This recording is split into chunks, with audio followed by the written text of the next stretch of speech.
Okay, welcome everyone to this new intergenerational GREYTALK, the atypical life and work of women on the international scene. We have two senior former high officials of the United Nations and two millennials and one former ambassador. So we have the perfect mix to have a perfect GREYTALK.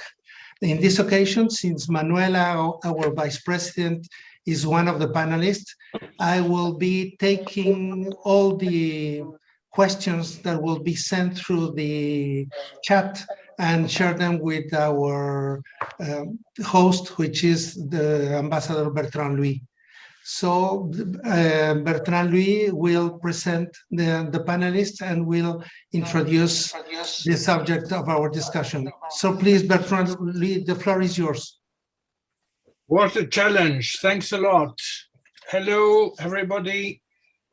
Many thanks to the committee for thinking of me to moderate this new GREYTALK and to give me the privilege and the pleasure, of course, to be surrounded by four charming ladies. A talk which aligns quite well with the intergenerational dialogue of next June, no, President? We'll be highlighting the current issues of gender discriminations.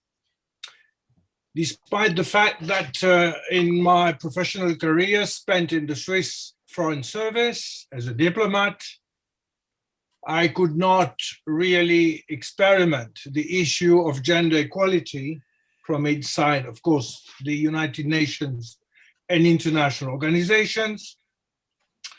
I have been, however, witnessing during my various assignments in foreign countries, as well as in my own country, for sure, the question of power, still a male-dominated world and culture, and of course, different perspective of the place of women in society.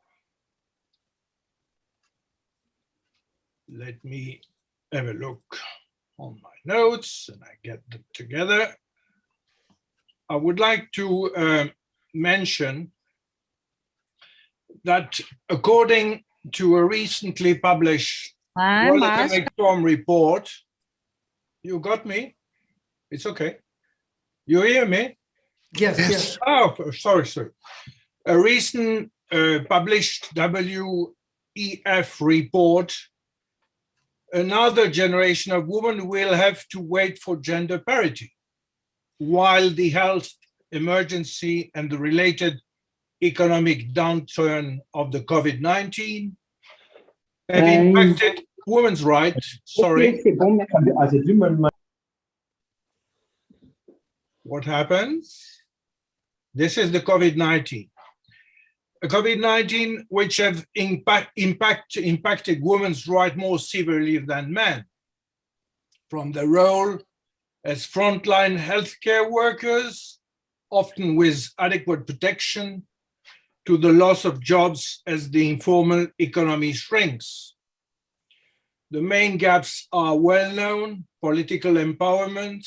For instance, women represent only 26% of seats and 23% of ministers worldwide, or there has never been a woman head of states in 81 countries. Another gap is the economic one.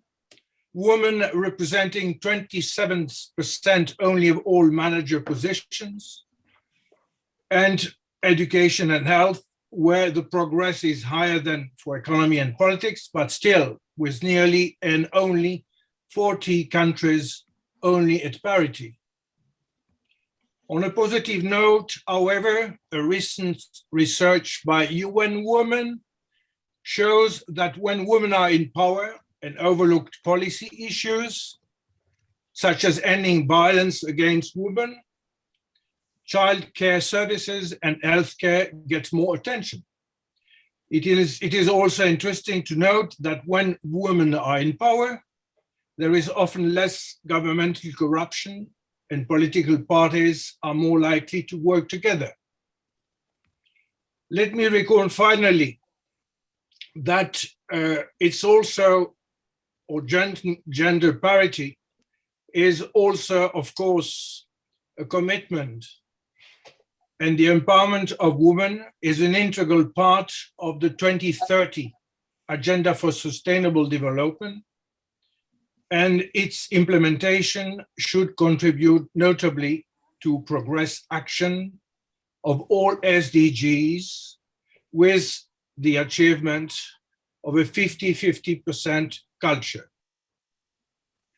Needless also to say that gender equality is not only an issue of power in the UN and international organizations, but also in the private sector, whether it is multinational corporations or non-governmental organizations, where inequalities are, generally speaking, even more significant. To debate the topic of today, we will focus mainly on two themes: the so-called external factors, such as family origins, cultural environment, stereotypes, education, and professional experiences.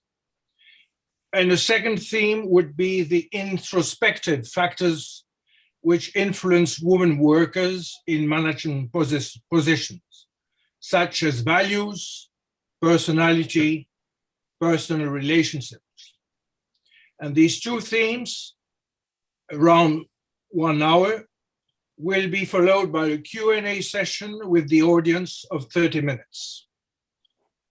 To foster an exchange of experiences from two generations' perspectives, the panel includes 4 women, as you, President, mentioned, 2 former and retired international civil servants, colleagues from Greycells, Manuela Tortora and Cécile Molinier, and 2 representatives of the millennials generations, consultants, Federica Bertacchini and Adriane Razafindrafito. For the first, let's start with the first theme. It is often said that unconscious gender biases coming from traditions, norms, values, culture, or experiences blocks women's career advancement, while leading to different opportunities for women and men. Are you sharing this view? And if yes, how to fight these stereotypes? Adriane, I hand it over to you with your questions to the representative of the older generation. Adriane, are you around?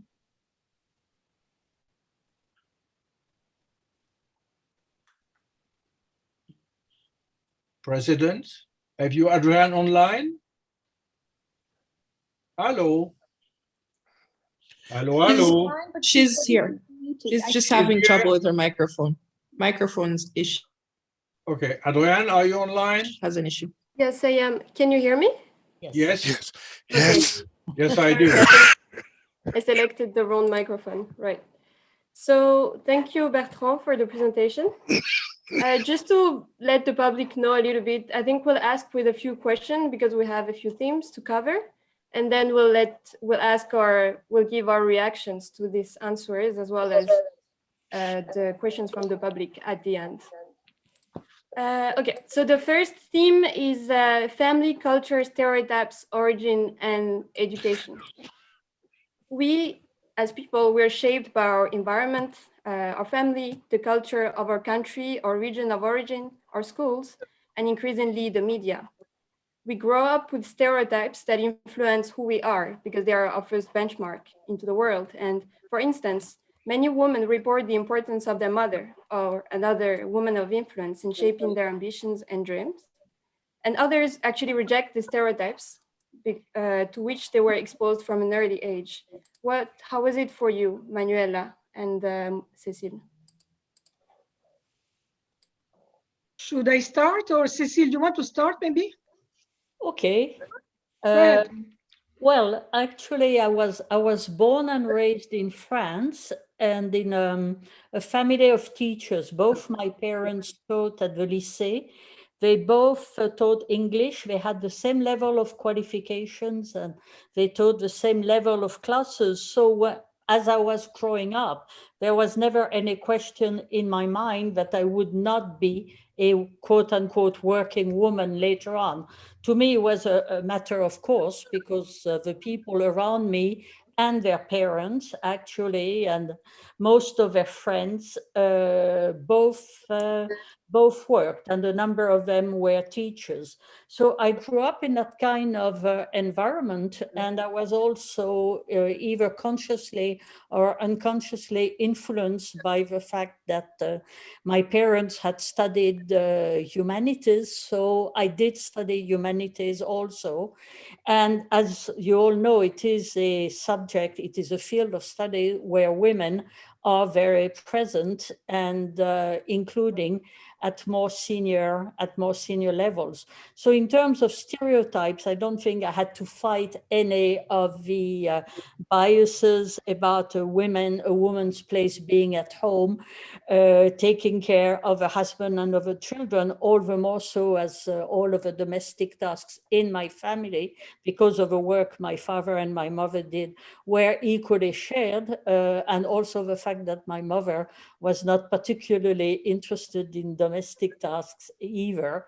So the family surrounding was conducive to me studying, and it was expected that I would follow in the footsteps of my parents and also become a teacher, but we can talk about that later when we talk about careers. Okay, very good. I think Manuela has a slightly different experience. Slightly different, you can say that, yes. Rather the opposite, in fact. I would like to focus on two aspects. One, the role of school, and the other one, the role of mothers, which is not exhausting the topic, but for me, I think they matter a lot. And I explained more in the background note, which was distributed, which can be shared together with the announcement of this GREYTALK. Regarding the role of school, I think it is extremely important. Starting with elementary school, not only secondary school, but also at an age starting around 8, 9 years old, more or less, of course, it depends. But in my case, I was influenced negatively, I must say, regarding the role of women, particularly by 3 experiences in 3 different countries. I moved a lot, I changed 15 schools in my life, but 3 of them really matter in this context. The first example concerns the Swiss public schools that at my time for girls included in the mandatory topic something called travaux domestiques, which means precisely what you mentioned, Cécile, the domestic tools to know how to run your home, tending to home, home economics, and particularly the dramatic thing was the sewing and knitting. I was really a disaster in that. And so the school, the director was quite generous and moved me to the boys' classroom where they were doing travaux pratiques at the same time, mainly things with repairing hammers and tools, all sorts of tools. And that was another disaster for me, was even worse. But that stayed in my mind as something, as the first exposure to the division of labor between the girls' task as compared to the boys' task. That was one experience. Another one was in Colombia. I was around 9 years old there. I was in a very religious, extremely conservative school run by German nuns, but with the Colombian program. And the only criteria was that it was just across the street, just in front of my house. And for security reasons, it was very convenient to enroll me in that school. But well, what I learned there is that women are made to become mothers, and that's the end of the story. Don't look for anything else. And also I learned something which is a parallel topic, which is the exposure to poverty, but taught and explained as something which is a sort of fatality, a destiny. You have to accept poverty because it falls from the sky, sort of. But indeed, it was my first experience on the ground facing poverty. I was coming from Europe, of course, and I was not able to be aware of what was really the relevance and the meaning of that topic, but it was there in the background of my mind forever. And then at the secondary school, one of my experiences was in Geneva with the French school, again, Catholic nuns in a very aristocratic school meant for very rich families. And the main memory that I have several, I mentioned also in my note, but the main one is that the nuns, it was around the May 68 and 70s years, they were obsessed with the sexual issues, really obsessed in a sick manner. And of course, then the identification of women being perverted by sexual liberation was something that stayed in my mind as extremely dangerous. But again, it was not mature enough to really understand what was the meaning of that for the role of women in society, of course. So overall, in my school, I had an overall Western European sort of framework, but without very clear stereotypes, certainly not linked to my home country, which is Italy, because I left Italy, I was 3 years old, and I started traveling all over the places. So I do not have a root, which is a national one, but more or less a cultural sort of education linked to several countries, several languages, around more or less the same stereotypes regarding women that were those that were dominant at that time, so the 60s and in the early 70s. Now, regarding the role of the mothers, which is absolutely crucial, I had the opposite experience as compared to Cécile, because I really had very clearly in my mind, since I was very young, that I had to break the model of my mother. I had to go the opposite direction. And certainly to be a working woman, to study first and then to work was something that was really a very clear goal for me. My mother was not a working woman. She was living only for me at home. I was, on top of everything, the only child. So all the attention was focused on that. And to break that role model was certainly not easy. It required a lot of energy and conviction. On top of everything, I had no role models of women working in my family. The only one was more or less a sort of very remote cousin that was the only girl.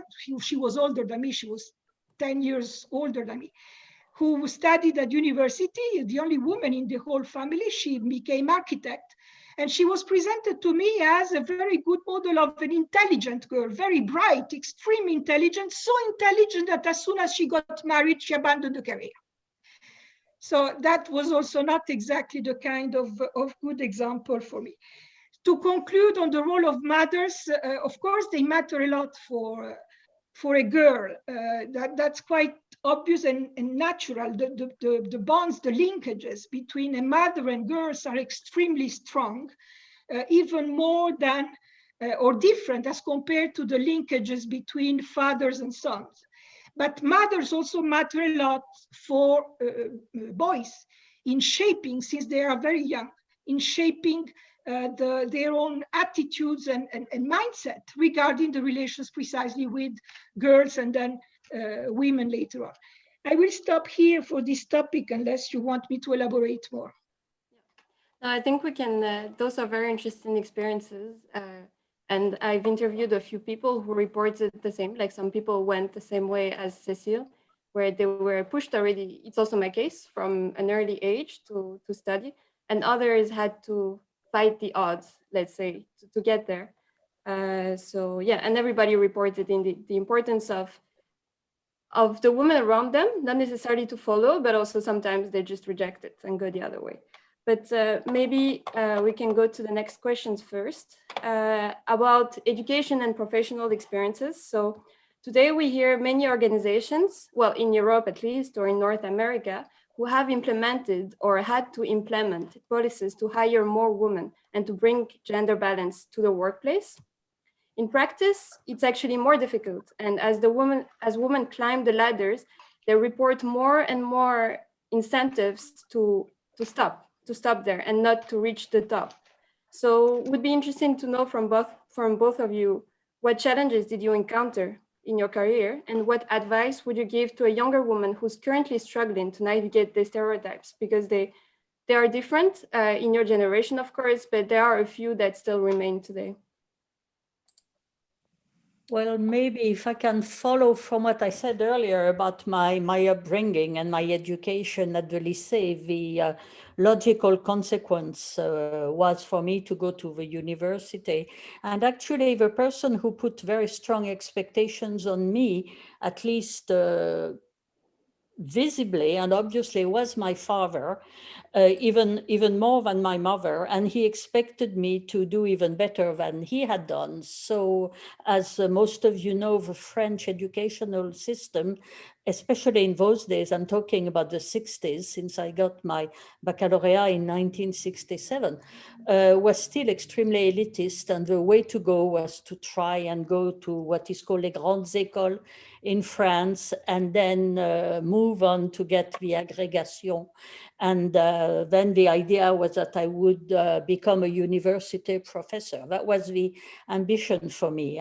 I had the capacity to do that. I was good at school, so I did that, but I did it not so much out of conviction. I did it because it was essentially what was expected of me. While I did it, I learned a lot, I must say, and it enabled me to do a lot of things later on as a senior manager. I think a lot of the things I was able to do were largely helped by the quality of the education that I received.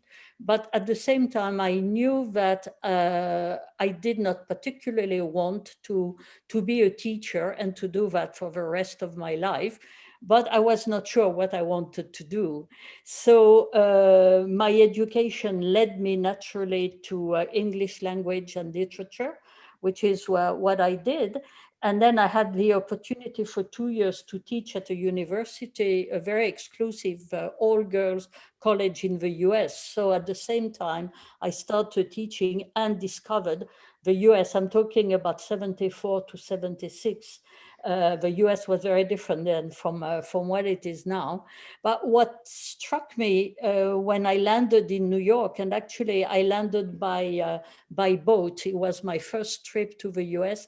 I did not want to do it in 6 or 7 hours. I wanted to take my time. So I sailed the France, the ocean liner. It was her last trip actually to New York. So I had a whole week to get used to the idea of going to the States. And when I got there, New York, I was struck. I don't know if you've read the book by Céline when he describes the arrival in New York, in Manhattan, but I had exactly the same impressions, a sense of freedom and of opportunities which I had never felt when I was growing up in France.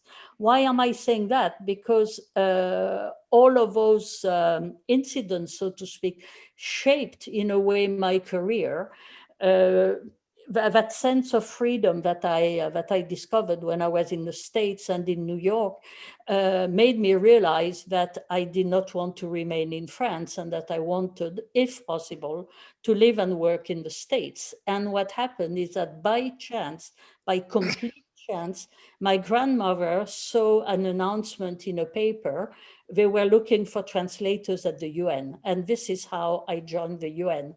Again, something which was not planned, which happened, which pleased me and enabled me to develop certain capacities and skills, and to discover a lot of things about how the UN was working from the inside.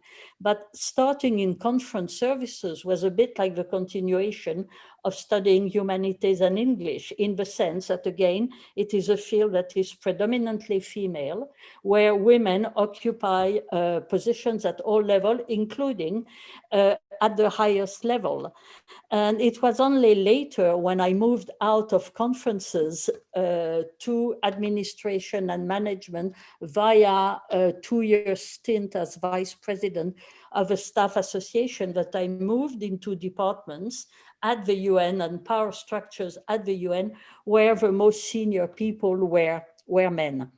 And my own parcours, so to speak, the route that I followed, again, was not planned. It was a succession of opportunities that came my way. I was not particularly looking for them, but when they came my way, I grabbed them and I made the most of them. And again, each stage of my career was a stage where I developed a lot, I learned a lot, and I became more and more knowledgeable about the UN, not only the administrative side of it, but also in my last posting in New York, the development side of it. And that's what led me to transfer to UNDP.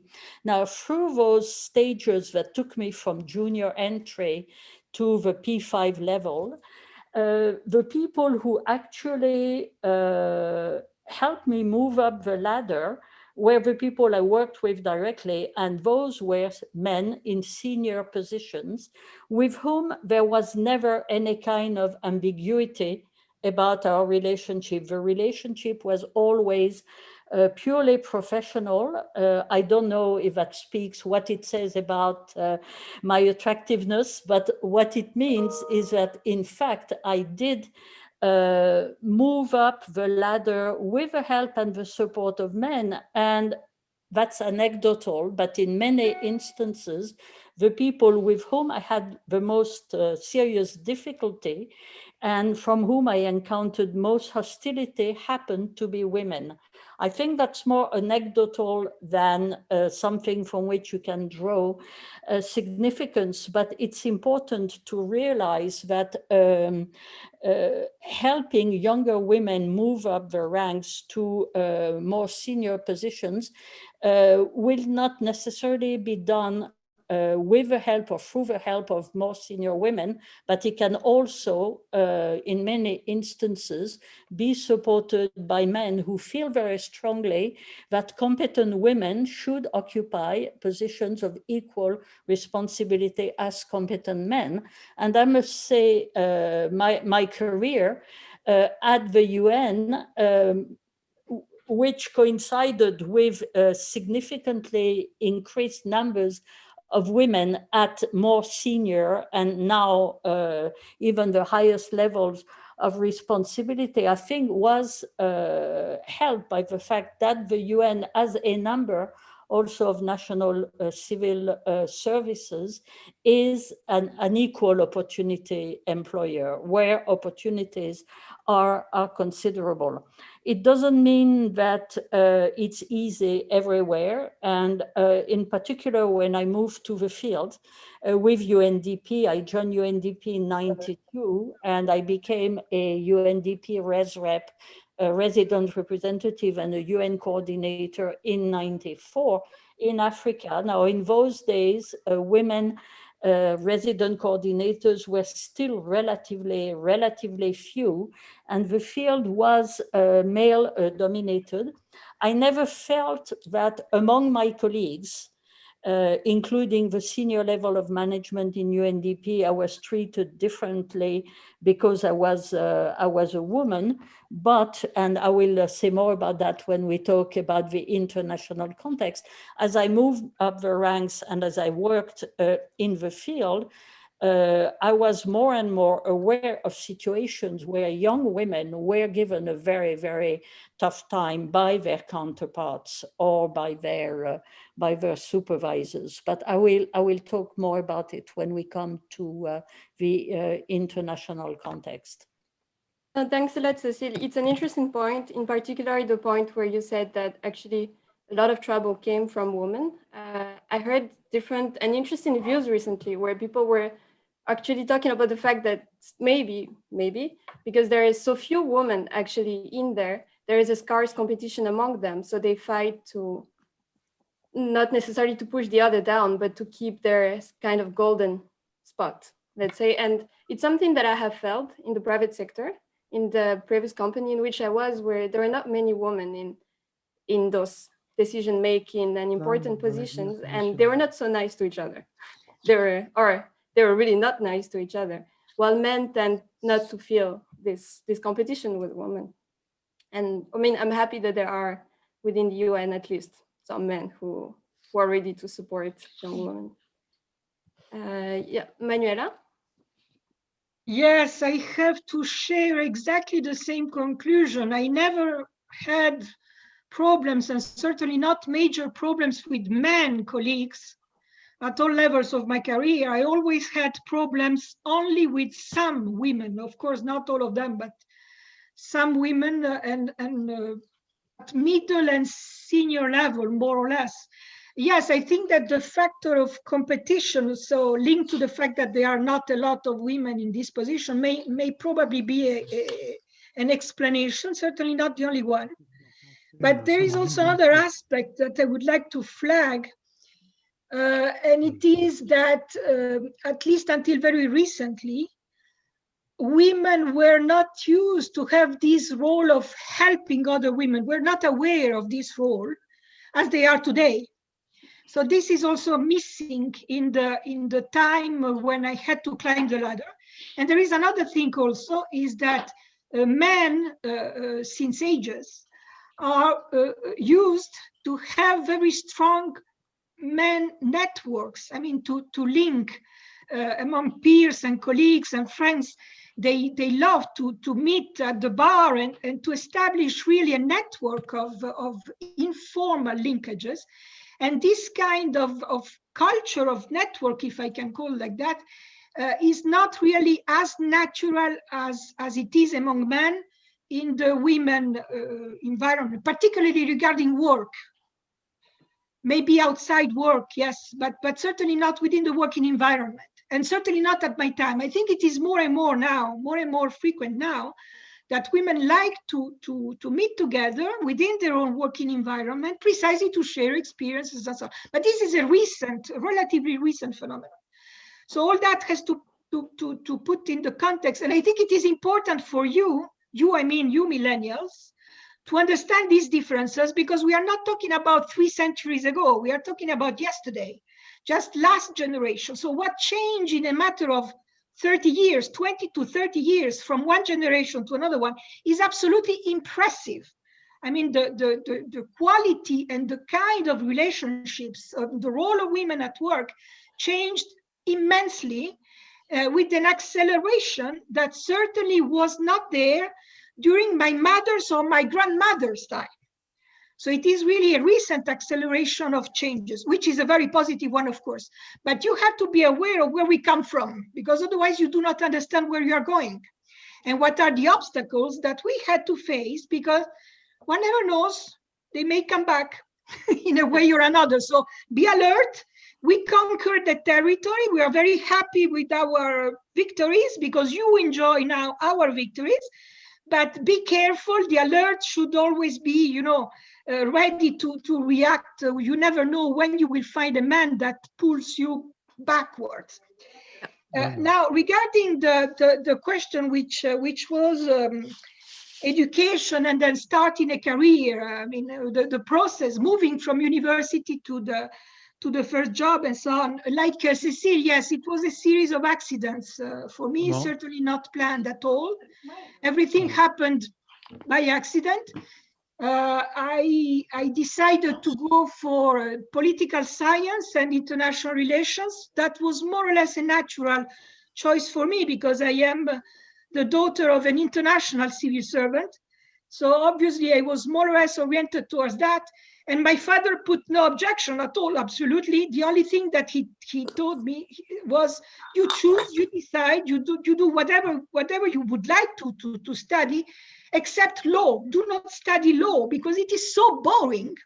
I was obliged by my own family to study law because it was really very, very correct at that time for a very well-educated family, but please don't do that. So that was the only obstacle. However, I was never really supported in my studies in the sense that in the background, or not so back, of my mother's mind, the first thing that I had to take care of was finding a husband. So I was at university, but for her, my priority was to establish a family. So studies were there just as a decoration, a sort of collateral, like a sport. It was nice, but that's it, no more than that. And when I decided to go ahead to a PhD, she was really very surprised. And she said, but why do you want to complicate your life? Why is that? I mean, what's the point of such an initiative? Even worse was my grandmother, but fortunately or unfortunately, I did not have the opportunity really to live with her. I just met her maybe 10 times in my life for a few period of holidays here and there. But for her, and she conveyed that to my mother, women were meant to make sacrifices. That was really the main role of women in life for her. So this is the starting point. And then I moved to a diplomatic career again, almost by accident, because as soon as I finished here, the graduate and PhD studies, I married a Venezuelan diplomat, and I became Venezuelan, and I became a Venezuelan diplomat myself. In a matter of 3 months, I was recruited. It was not planned again by the Ministry of Foreign Affairs, and so I joined the diplomatic service myself. And then after that, after a few other episodes, I ended up at the UN here. But all that to explain what is my main conclusion is that each individual experience, like Cécile and myself and anyone on the screen here, is an individual journey. It's very, very difficult to give generic recommendations, advice, conclusions. It really depends on personalities. It really depends on individual experiences and circumstances. It's a lottery at the end of the day. If there is some two main conclusions, advice is a big word, but conclusions that I can share with you is that number one, regarding women precisely, as we said, do not take for granted that women will be your allies. It's not an automatic thing. You may end up with allies among men much more useful for you, for your career, for your goals than with women. But again, it depends on circumstances. So do not draw conclusions in an automatic way. The other thing is that be very careful in your attitude, in your relations with men colleagues and peers, to observe them. Now, I know that working at home, it's not helpful, but to observe body languages, small details, reactions, vocabulary, all the small things that make a relationship a daily thing, but to try to really observe and identify what are those details that may be an obstacle for your own goals as a woman. Among men, but of course that applies also to women in general. So do not be feminist in general. You have to be feminist in a very specific, targeted way, in a very pragmatic way, to apply really to what is your environment and your case and your circumstances. And to reach that level, it requires a little bit of a training. I mean, this observation with the analytical conclusions is not a thing that comes immediately. In that context, be very careful, because for me, in my experience, I may be wrong, I don't know, the weakest point of a man at work, and also not at work, in general, the weakest point of a man is his ego, which is usually on average extremely strong and vulnerable. Certainly much more than the ego of a woman. Again, of course, I'm generalizing, so allow me this sort of, quick observations. But as soon as you identify what is the ego of a man, you have already half of the work done. You know what are the weakest point that you should be careful not to touch, or to touch in a certain way, to have the relationship in your favor and not against you, to make an ally and not an enemy. So ego and pride for a man are, in general, in the majority of cases that I saw, extremely important. And the last thing, I will stop here. Remember that particularly in our generation, but also for your generation, and probably until your daughter's generation, so for the next 20 to 30 years, mediocrity among women is still not yet tolerated. It is improving. We are moving very quickly also in that direction. For me, parity will be achieved the day mediocre women, incompetent women will be accepted and tolerated as we accept men, mediocre and incompetent men in general today. We are not yet there. You will get there, and your daughters will get there even more. So mediocrity is not tolerated. You have to be the best. Unfortunately, that requires a lot of work, a lot of energy, but it consolidates your positions, your strength, and it helps you to climb the ladder on a very solid, technical, competent ground. I will stop here, Adriane. Thanks. No, thanks, Manuela. This was very interesting. I think also the point of building more relationships among women is quite important. It's been cited by also a few of my friends whose ability to climb the ladder was helped by actually trying to meet other women so they could reinforce each other. And as you said, maybe today it's more widespread, also maybe because of the media. But I will go to the next point and will, I think, ask my questions after as well, so we can progress. So, thank you, Adriane, Bertrand. can I stop? Bertrand. Yes, Adriane, can I stop here because we don't have so much time? So I suggest we go on with the second theme. Okay. And we'll keep your questions and follow-up questions probably from Federica also for the debate with the audience. Yeah. I hope you agree with that, but time is running. Yeah. Thank you for accepting the policeman. So second theme, which will be devoted to values, personality, personal relationships, and in particular, the very important questions of how to conciliate family life and work. This is probably one thing where our two, representative of the older generation will have to share very much their experiences with you, and how you, representative of the younger generation, have in mind how you're going to do with this conciliation. So should I give now the floor to Federica? Thank you. Thank you, Bertrand, and thank you, Adriane, for conducting till now. I think we will start then with this question, the last one you mentioned, Bertrand, in the interest of time, so that if we have to shorten a bit, at least we cover the most pressing issues. I myself have faced and still face dilemmas in the field of personal relationships when it comes to reconciling professional life and personal career. Personal life and professional career. I believe many women have to somehow deal with these constraints in their life. Actually, it's not a problem of a few.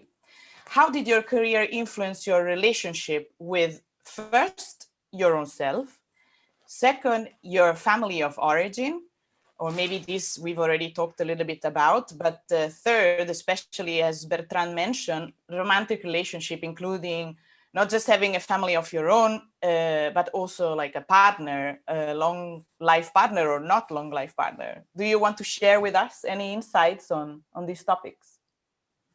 Okay, I guess I'll start again, and Manuela will follow. Well, clearly those are very personal questions, and each person's trajectory, so to speak, is different. In my particular instance, I never married. I adopted a child when I was 44, and I raised him on my own. So this may be a little bit atypical, but what happened is that, as you might have gathered by now, my career developed, so to speak, through a succession of opportunities that I grasped and that led me to different jobs and different locations.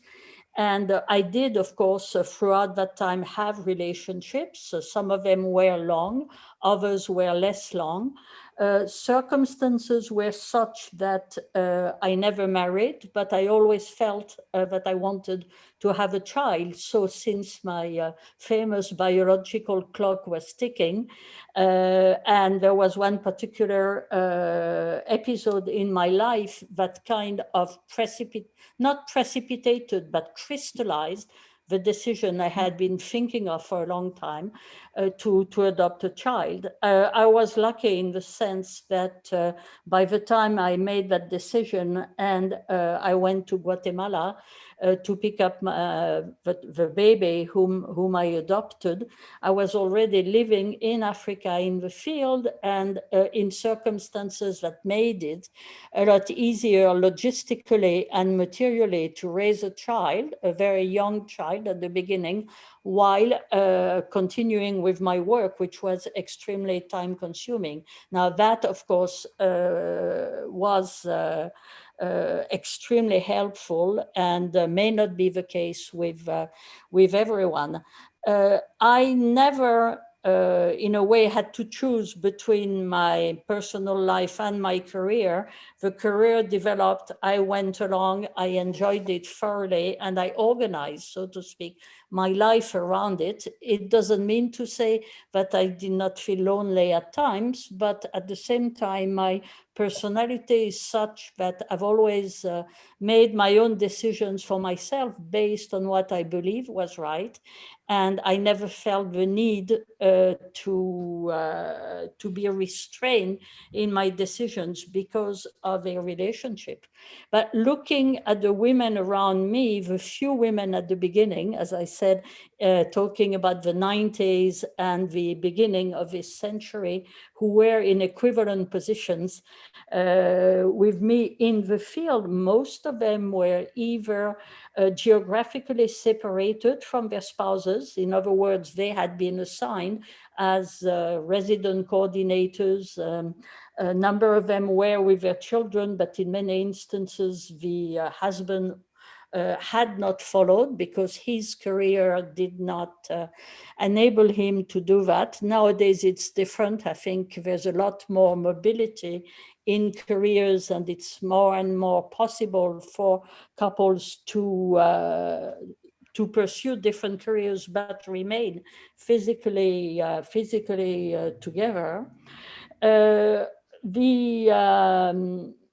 fact that I raised my child on my own without a masculine presence was not always easy, and it certainly was not always easy for him. I did my best to play both roles, which every single mother or separated mother has to do anyway. So I had no particular merit in that case. I can see that is gradually changing, that not so much because the UN is making deliberate efforts to promote spouse employment. This has often to do with the conditions in the countries where people serve. In a number of countries, a spouse just cannot get a working permit and cannot work. So that can be particularly complicated. But as I said, most spouses, a great number of spouses now can follow their wives because they have a job which can be done remotely from home. So that is an improvement. But I would say that it still remains an issue, and that most women who reach very senior level positions working in organizations with a lot of mobility, because this is of course a problem when you have to move duty stations every 3 or 4 years, most of the women my generation, and I think that's still true with younger women at that level, are often geographically separated from their spouses or divorced. And this, of course, can be a serious issue and can only be remedied with a change, actually, in the nature of work and the balance precisely between work and family life will evolve accordingly. Thanks. Thank you, Cecile. This is, I mean, your choice was anti-conformist for the time. I mean, it's not very usual to see single parents, and with the added difficulty of having to move very often to follow your career. So this was a testimony of your strong personality and also like ability to juggle different areas of your life. Manuela, you had your own children with your husband. And then what happened since that? Yes, in a very traditional way, I must say. And the first thing that I have to note is that, as was flagged by Cecile, by the way, logistics matters a lot. The practical aspects of having somebody at home taking care of your child and the home tasks and everything that goes together while you work. So I was lucky enough. I was in Venezuela, so that was easy to have help at home. It was also relatively cheap as compared, of course, to the European standards. My family was not there, so I was alone, and I had to rely totally on that sort of help. But you have to note something, that no matter what is the quality of the help that you have at home to take care of these logistical aspects, while you are working, you are in a meeting, for instance, and your brain as a mother is focused on two channels at the same time. The channel of the meeting that is ongoing, or work, or whatever it is, and at the same time you have the channel, what is my baby doing right now? It's 10 o'clock, he should eat. Is she sleeping? Well, this kind of constant, double channel that was certainly not at my time, probably is more frequent now, but was certainly not a man's concern at that time. So logistics matters a lot and determine a lot, I think, the kind of choices that you make. So I was lucky in that sense. What I also would like to flag is that, yes, my life as a mother was, and as a working woman was relatively normal until it reached a sort of invisible borderline. As I said before, my husband was a diplomatic, Venezuelan diplomat, a career diplomat. Career means that he's not political appointee. He starts from the bottom and goes up to the ambassador level, climbing the ladder. I was climbing a similar ladder, as I said, within the same Ministry of Foreign Affairs, but I was working on economic affairs, he was working on political affairs. That was the only difference, but we were in the same building with the same friends, with the same colleagues, with the same topics, with the same meetings, with the same issues, more or less, even from different angles, in a relatively closed, limited, so to speak, environment. It's not a big institution. And then there is a point which is not infrequent, where you reach that borderline, which is invisible, when it becomes a competition between your career and your husband's career. And he feels, because of the ego and pride that I mentioned minutes ago, he feels a competition which is a negative thing.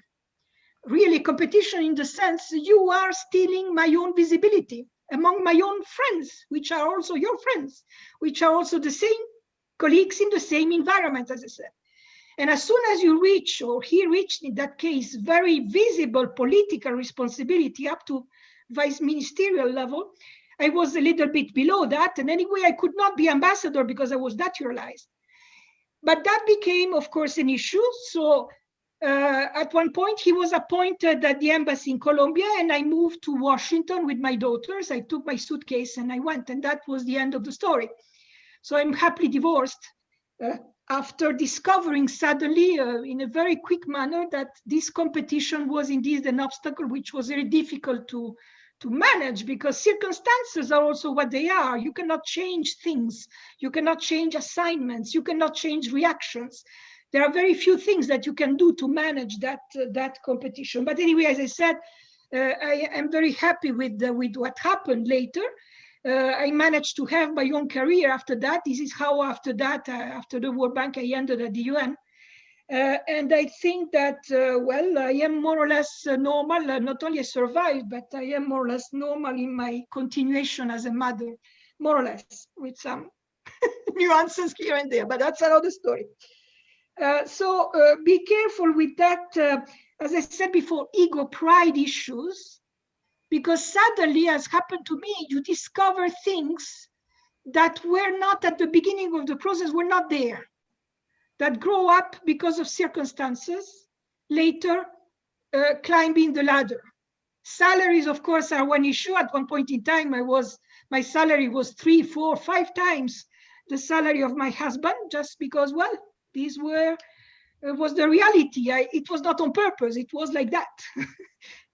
So, well, I will stop here. I don't know if we will need to go back through the questions. Yeah. It's great, Manuela. I think this is a challenge that many women also of our generation are facing. If you have to have a partner, if you have to find a partner, that it has to be a very supportive partner, not just one that puts himself in front of everything and makes you take choices that you might resent in the rest of your life.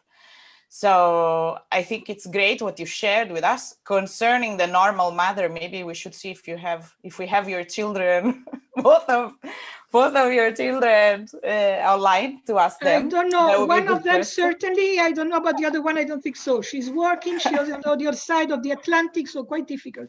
Just the one daughter here. Just one. Here it is. You see, she's hiding, by the way. So please keep yourself available for the question and answers, because we'd like to have the other side of this medal. Sure. So thanks. Let's talk again for one last time about your personality. You have, both of you were defined as rebels and agitators during school and probably also within your families. You have, as I said before, strong personalities. We've talked about how other women can be an obstacle in work environment for various reasons. And you mentioned yourself that both of you, that the obstacles you faced were coming from women. Was this because of your strong personality? Like, how about being a woman with a strong personality? Was this an obstacle? Was this a plus for your career? Did it help facing the challenges of the job, or was it otherwise? And can you give us some nice examples as you've given us till now? Okay, I'll take over. Well, my personality is what it is. I never considered myself consciously as a rebel, but it is true that I did react very strongly to being expected to do certain things, as opposed to doing the things that I would decide I wanted to do. So in that sense, possibly, I could be considered a rebel. I was called an agitator in May 1968 in Paris. Of course, you know the context. That was my first year as a student in a classe préparatoire for the École Normale Supérieure. And kind of naturally, my schoolmates came to me and we had a discussion, and we decided that we should go on strike to support the students who were actually fighting it out on the streets of Paris and throwing paving stones at policemen and being treated very roughly. So I was mandated by my schoolmates to go and speak to the director and tell her that we would be going on strike as of tomorrow to support the students. And she looked at me very coldly and she said, Mademoiselle Molinier, j'ai toujours su que vous étiez une agitatrice. Meaning, for those of you who don't speak French, I always knew you were an agitator, which surprised me quite a lot, because in fact, she considered that I was the person who was causing all of the trouble. She was totally incapable of understanding that it was a collective movement. But be that as it may, it's true that throughout my career, I ended up speaking on behalf of other people. That comes naturally to me. And it's probably also linked to the kind of education that that I received that enabled me to present a case clearly and convincingly. I have a strong personality, but I hate confrontation. I am not confrontational by nature. And it helped me actually a lot when I was working in the field as UN resident coordinator and as UNDP res reps, because as you know, the UN doesn't work with conditionalities, and our role is actually to convince our counterparts that certain things may be in their interest and the interest of their country. And when I was working in Mauritania and advocating on fairly sensitive issues, in particular about human rights, what I was trying to do was to convince the authorities that it was actually in their interest to open up the field to human rights advocates rather than prohibiting their associations from working officially within Mauritania, which ended up causing them a lot of grief at the Human Rights Commission in those days, and then the Human Rights Council. So again, my personality is what it is, but I found out that in a way it helped me. It drew a lot of people to me because of the way I approached subjects and discussions and negotiations. And to go back to the issue of women supporting or not supporting women, I gave you examples of women who were actually hostile and tried by a number of ways to make my life difficult. That had, I think, a lot to do with competition, as was mentioned, especially in those days.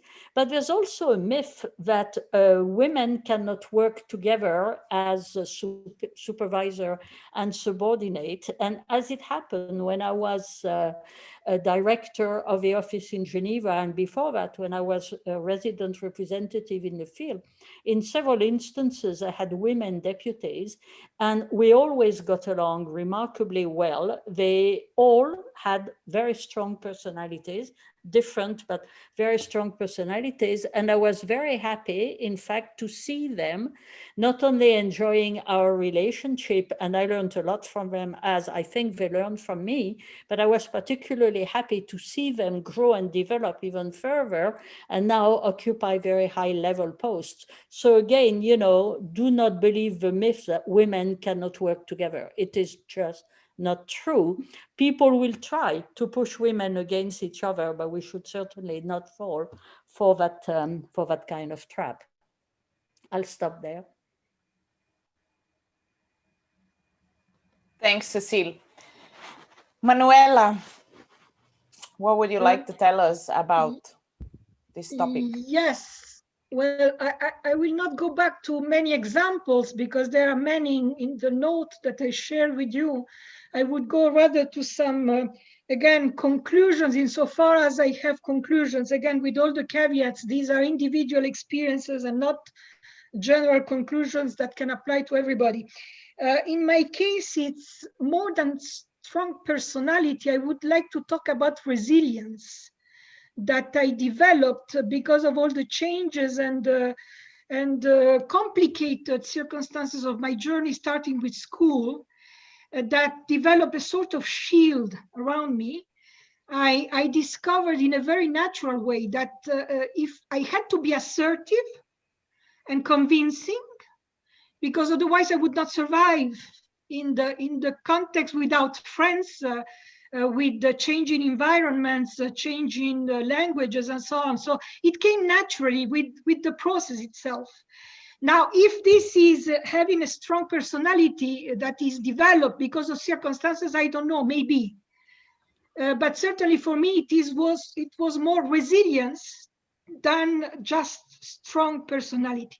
But of course, also something which is also in my case a conclusion is that I like to not only to take opportunities, but to create my own opportunities, to take initiatives, to launch initiatives, to organize things, to generate a movement or an initiative that means that not only myself as a leader, but also those working with me, and here I join Cécile, I had fantastic women working with me, but where I can generate a group of followers, because remember, a leader doesn't exist without good followers.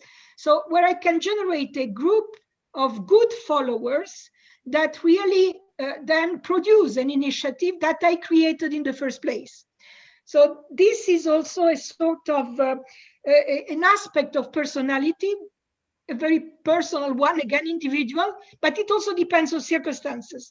But the bottom line is that take opportunities, of course, but if you can create opportunities, also go for it. Why not?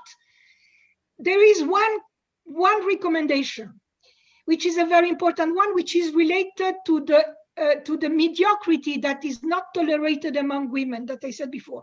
Whatever is the initiative that you take, the opportunity that you create, make sure that you are walking on very solid technical grounds, that you cannot be vulnerable because you do not know the topic or you do not have enough tools to deal with the topic. So you have to be very solid on that. And this is something that for men, it's easier to launch themselves in a pool without knowing exactly how deep is the water, because they do that naturally, in a very spontaneous way. They take risks much more than women, because we assess the risks much more than men. Again, it's a general conclusion, but based on my own experience. It may not be applied to everybody, obviously not.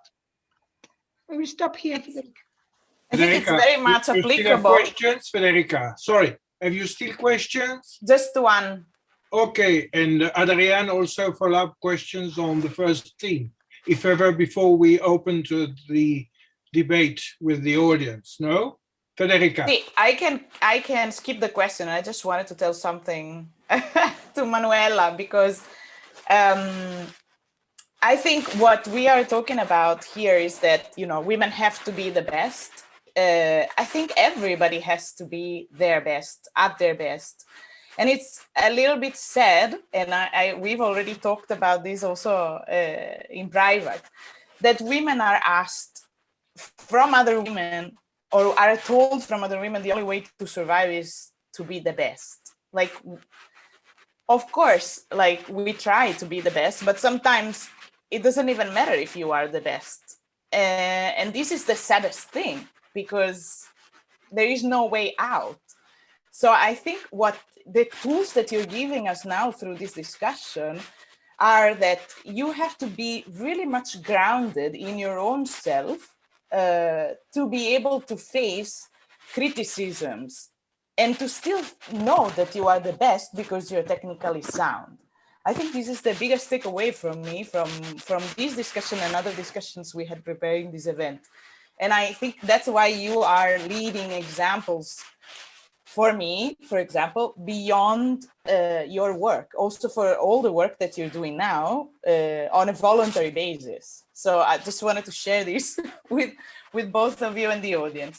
Bertrand, if you want to give the word to the audience, we can keep the last questions we had for last, if we still have time. Probably Adriane was frustrated because I interrupted her before. No, but Adriane. no worries. I think I could pretty much follow up on the personality side. I understand actually what Federica said makes sense, and I think in many ways it's important to change the narrative for the generations to come. And there was a comment about that as well in the chat. But women are taught, well, besides competence, they're also taught sometimes to change the personality, to grow a thick skin, and to show man-like behaviors to reach top positions. But recently we've seen interesting examples, like the example of Jacinta Ardern, the Prime Minister of New Zealand, who succeeded to lead with very woman, let's say woman characteristics, if I may say, it's generalizing again. Could you, maybe Manuela and Cécile, share with us some woman characteristics that you think have helped you in climbing the ladders and in your decision-making positions? Because it's important, I think, to show the next generation that you can succeed as a woman and with a woman personality. Manuela, very short. No, it's Cécile's turn first. Okay, well, Oh, for Cécile, me, Cécile, sorry. all right. For me, a very important characteristic is empathy. Now, I don't know if empathy is predominantly female. I noticed, Adriane, that you mentioned it as one of the very strong points of Jacinda Ardern, the Prime Minister of New Zealand, and I agree with you. But certainly, to go back to my own experience, this, I think, has given me an ability to understand where people were coming from. And again, as I said, my strong points, I think, is my ability to convince, and you can convince a lot better if you are able to understand where your counterpart of a person you are trying to convince is coming from, why they speak and why they think the way they do. It helps you a lot in showing them that there may be another way of seeing things, or there may be aspects of the situation that they haven't perceived, which may be equally important. So empathy is definitely important.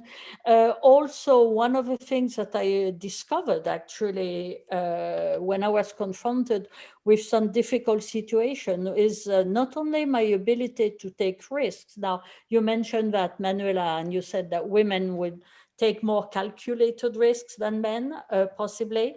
And this is something that I was able to do. I never felt afraid, even in situations that were actually quite complicated or that could be dangerous, because I felt that what I was doing was what I should do as a person representing the UN where I was working. So that was always extremely helpful. Another aspect of my personality, which I think is also feminine, and I'm thinking about Angela Merkel. You know, Angela Merkel is famous for the way she puts her hands.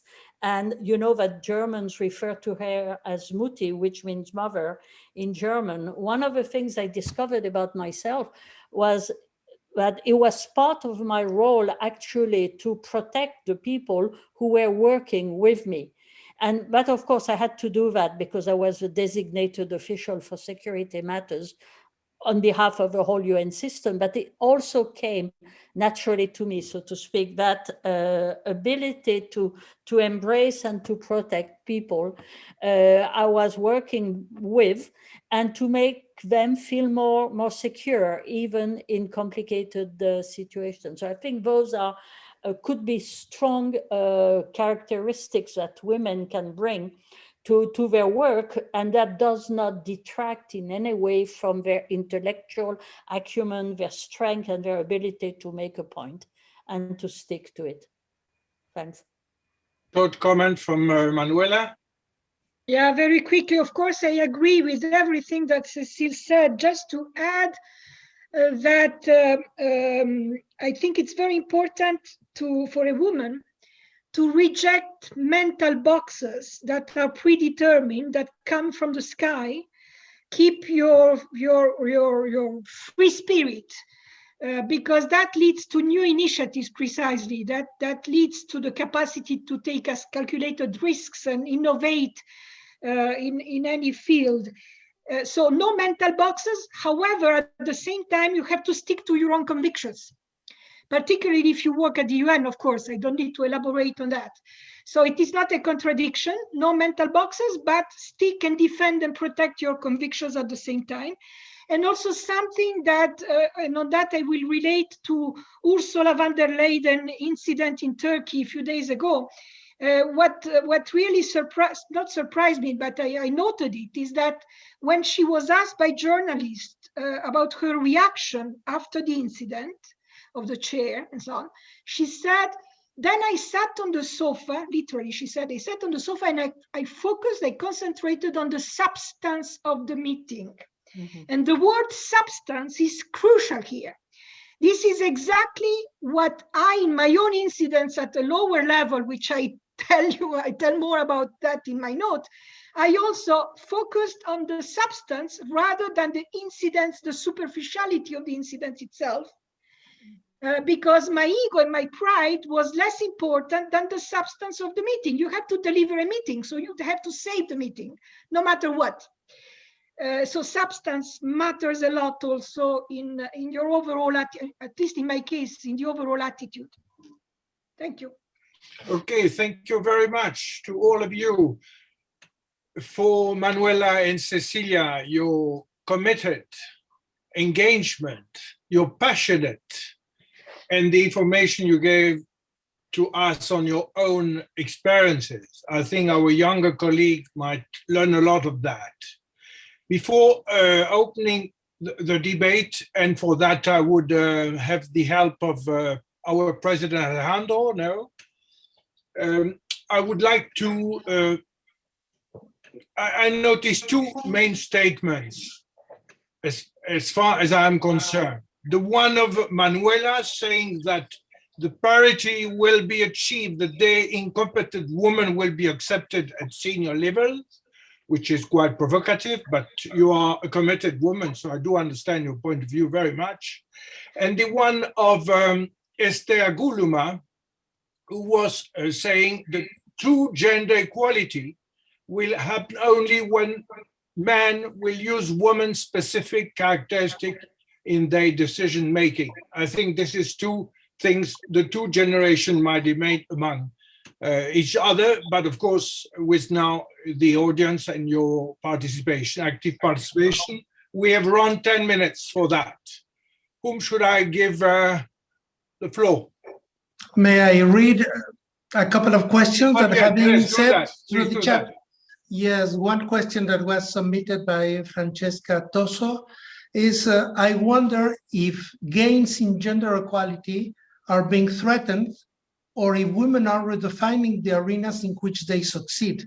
For instance, female sexual liberation opened doors in the entertainment industry. So while so many women are studying more, other women choose a different path to succeed, which they still have control over. And ultimately, the game is women having control of their personal choices. So again, are gains being threatened, Manuela and Cecile, or are they being redefined? That's a question.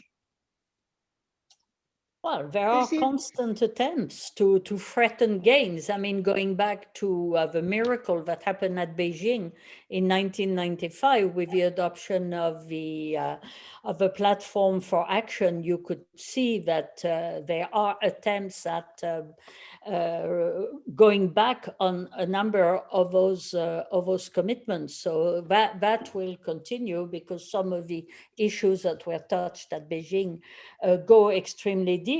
But as Francesca said, I think the real issue is to what extent women have control over, well, when we talk about sexual matters, of course, the issue is control over their bodies. But when we talk about women empowerment, control over resources. So this is where the fight has to continue, and where we have to remain extremely vigilant, as Manuela was saying. But nothing should be taken for granted. And the same thing applies to human rights in general. Nothing should be taken for granted. I absolutely agree. So I have nothing to add to that. 100% agree. Okay, thank you. Sorry. Go on, Alejandro. So another question. You have presented very successful careers with very strong personalities and strong will and capacity and training. But in any case, have you had any regret? If you could go back in time, is there anything that you would do differently? No. Nothing. I'm sorry, sounds preposterous, but no. A resound no. Absolutely no. Okay.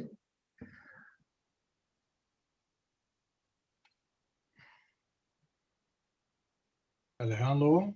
Yes, I'm looking for, because some of the questions had already been answered.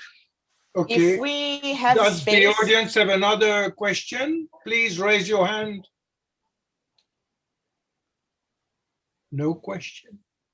Alejandro, have you noticed something else?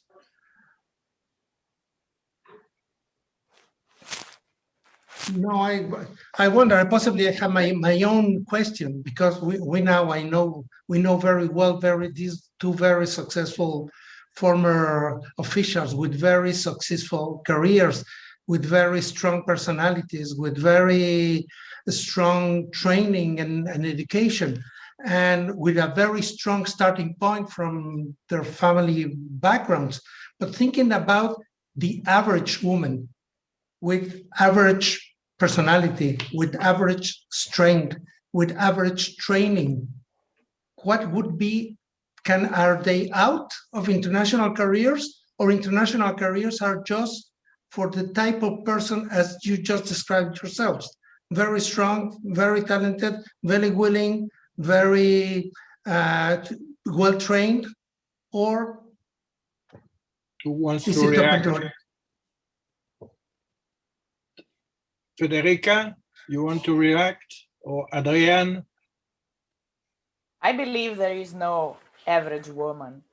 When you are born as a woman, you have to be, in a way, extraordinary, because even though many things have changed for us, as rightly Manuela and Cécile have pointed out, thanks to the work and passion and commitment, and also to the disgrace sometimes of other women who preceded us, we are now privileged, but we're still vulnerable in so many aspects, and this is just because we are born in a body instead of another one.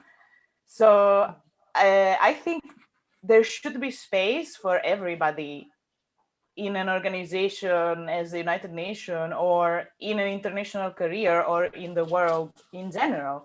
The thing is, when there is a willingness to do things and a good heart in doing them, and everybody's being their best, then there shouldn't be any other impediments. Whatever is there is just making us more vulnerable. And I think actually it's time that milder characters succeed, but this implies a reflection from ourselves on what are really the important values. I mean, if I may add, I think I do have I'm not part of the UN, obviously, but I do not have a similar trajectory as Manuela and Cécile, but yet I think there is space also for an average woman to build on her own self-doubt and vulnerabilities, which was my case, because it forces her to introspect and then to identify what she's good at and what she really values. And I think when you know what you're good at and what you value and what you want to do, of course, it has to come with a lot of, you need material conditions to be able to apply to some jobs. And that's a sad reality. But that really helps, I think, in any career. Like I entered some jobs in which I wouldn't imagine that my character would fit. But it's really about understanding what you're good at, what you want to do, and sell that to people. And you don't need to have a strong personality to do that, or whatever we want to call a strong personality. Actually, it's a bit mixed too. So yeah, I think it's all about introspecting a bit and build your self-confidence with that. Thank you. Alejandro, you still have a question? There is a question that was submitted by Gabriele Kohler, but I would prefer possibly her to just explain it directly. Gabriele. Hello, everyone. It's just a question about, obviously, our two women who we're benefiting from today, whose experience we're benefiting from today, are feminists. But there is this divide between the case for women leaders and for feminist leaders. And I notice it very strongly now with the question of the next UNSG coming up. And there are groups that are saying, oh, all we want is a woman. And they're not looking at, is this person, be she male or female or trans, is she, for climate justice, social justice, economic justice, etc., which to me is integral to having a progressive position. So I'd just be interested in how people, see that, whether you all see that as a dichotomy or whether you think it merges naturally, as it were. Thank you. I fully agree, Gabrielle, and you know that for me, the content is really what matters. And the fact that it is a woman or a man that will, for instance, fill the position as UNSG is a secondary thing. Really, what matters is what he or she can deliver, and the profile in terms of content, again, the substance in that sense.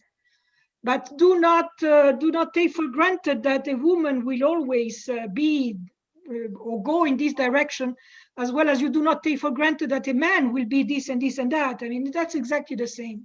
And also going back to values, because this is something that was mentioned and we didn't elaborate on that. Values are things, for me at least, that are values for a human being. Honesty, transparency, frankness, for me being a free spirit, as I said, is a human value. Then I apply that to circumstances where I need because I am a woman. But that's a second level, a practical one. But first, values are human being values in the first place. Thank you. We arrive at the end of this debate. The privilege of the moderator is also to raise one question, and I will be the journalist of this roundtable and asking in what you heard today, what you're debating on gender balance, what is one thing you would like to see this generation and not the next one to be main or determinant contributor to gender balance? Manuela. So many things, as we said. I mean, one thing. One thing is very difficult, but be aware, understand and be aware of what our generation did. As I said, it is a territory that you have to defend and move forward. So this is probably the overall encompassing sort of conclusion, because it includes all the aspects that were already achieved and have to be achieved, because there are still pending tasks. Really fully understand where we come from and where you come from. Ne pas se reposer sur ses lauriers, n'est-ce pas? Défendre l'acquis tous les jours. Yep. Cécile. Well, I fully agree with what Manuela says, and possibly what would help would be, but that's a general remark, but I think it's particularly important for women to have a stronger sense of solidarity. And I've always been aware that I was a privilege because of my birth, my education, my background, what I was able to achieve. And I think it's very important to feel a strong sense of solidarity with women who are not in the same privileged position as we are. And this is something that I was very much aware of when I was working in the field. The efforts, of course, to promote women to position of decision-making and responsibility is extremely important. But when they make decisions, they should think about the situation of women who are still in poverty, who are still exposed to violence, and whose lot is infinitely worse than their own, and focus on the solidarity with those women, I think is extremely important. Thank you. Federica? I think the discourse of the UN has changed lately. We're not about women empowerment anymore. We're talking about intersectionality. And I think this aspect came out from Gabrielle's question. And it also came out in the discussions that Adriane and I had when preparing our event. It's important to recognize the different stories within an individual and the different dimensions within an individual. And it's important for organizations like the UN to push on all levels. And it's important also for us. And it's in the small things and it's in the bigger things. So I think even if you are in a managerial position, when you take into consideration diversity within your team, for example, you're doing something about it.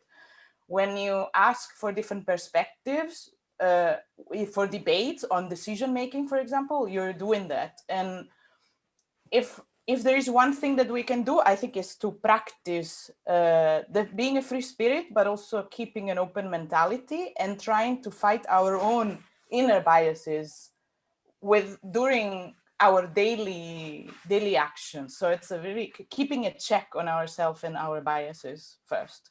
Thank you. And Adriane, finally. Thanks. No, I think a lot has been said. I would agree with all of them, but building a little bit on what Cécile said, I think it will be important to build alliances between women because we need to change the narrative. So I really hope that this generation will change the narrative by showing that women leaders can have different personalities, that women leaders can be of any color. That's also an issue that we notice today still. And so if you are a woman leader or a woman that is quite visible and you have specific characteristics, you should try to reach out to the people who are like you to show the example, because representation matters. And we really need to see this woman out there so that the next people can follow. And yeah, so that's what I would say. Great, thank you very much. Thank you to the 4 panelists, the 2 experimented former international civil servants for sharing with us these fantastic experiences they have had, and the 2 representatives of the millennial for their positive, how should I say, for the positive, how positive they do see their own future career. Great. Thank you very, very much to Greycells for given me the opportunity to be among, again, 4 nice ladies. And President, I will hand over to you.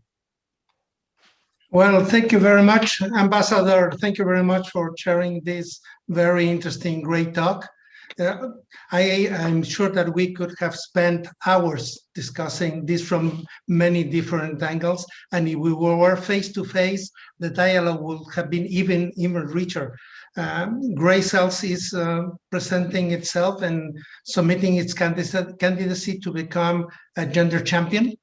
So I think that in the future, we can continue this kind of discussions and exchanges around the topic of gender and the topic of women careers in different dimensions. We had the privilege today of having Manuela and Cécile with very successful careers that I would say from the North. I would be curious about seeing and hearing colleagues from the South with different perspectives that are not so centered in the North. I think that would be extremely useful. So we will promote. I'm sure this is just the first of many encounters that we will have about gender. Just one thing that I cannot avoid not to mention this to you, and knowing that in the audience we have many members who are musicians and even members of the UN orchestra. And the debate brought me some kind of ideas that I heard when I was taking some piano lessons. And one of the objectives that you can have is to practice till you can get it right. But another sense is to practice till you cannot get it wrong. And I said, well, in practicing gender equality, we should consciously practice it till we get it right, but also we should practice it unconsciously till we cannot get it wrong. So it's a long journey. It starts from school, it goes through the family, it goes through our culture, through society, and it has many reflections in the professional life. So thank you very much for a very inspiring great talk, and we'll keep you posted about future great talks on this issue and on other issues. Thank you very much. Take care, stay safe, and see you soon. Thank you. Bye-bye. Bye. Thank you, Bye. everybody. Thank you all. Bye.